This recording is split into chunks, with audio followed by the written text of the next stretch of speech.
আপনি কি জানেন কোনো রকম ভেজানোর ঝামেলা ছাড়াই চটজলদি উপবাস বা ব্রত পার্বণের দিনে খুব সুন্দর সুস্বাদু একটা খাবার বানিয়ে নিতে পারেন। এখানে হাফ কাপের মতো গোটা মুগ নিয়েছি, সবুজ মুগ, তার সঙ্গে একটা আলু দিয়ে একটুখানি হাফ চামচের মতোই সন্দক লবণ আর একটুখানি হলুদ দিয়ে এটাকে 4 থেকে 5টা সিটি মেরে নিতে হবে।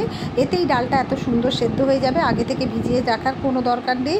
এরপর একটা কড়াতে বড় চামচের 1 চামচ সর্ষের তেল দিয়ে তাতে হাফ চামচ জিরে আর একটা শুকনো লঙ্কা ফোড়ন দিয়ে গোটা 3 কাঁচা লঙ্কা দিয়ে, ঝালটা আপনাদের মতোই যে যেরকম খান সেরকমই দেবেন, মাঝখান দিয়ে কেটে দিয়ে সেদ্ধ করা মুগ ডাল আর আলুটা দিয়ে দিলাম।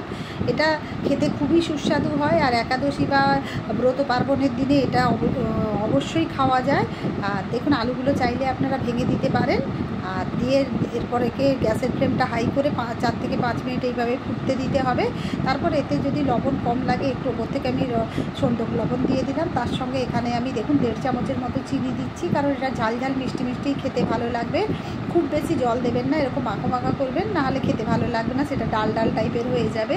এরপর একটু জিরে ভাজা পুরো ছড়িয়ে দিলে স্বাদটা দ্বিগুণ হয়ে যাবে। এক বাটি খেলেই একেবারে ব্রত পার্বণের দিনে আর কিছু খেতে হবে না, এটা খেলেই এনার্জিও পাবেন আর পেটটাও ভরে যাবে।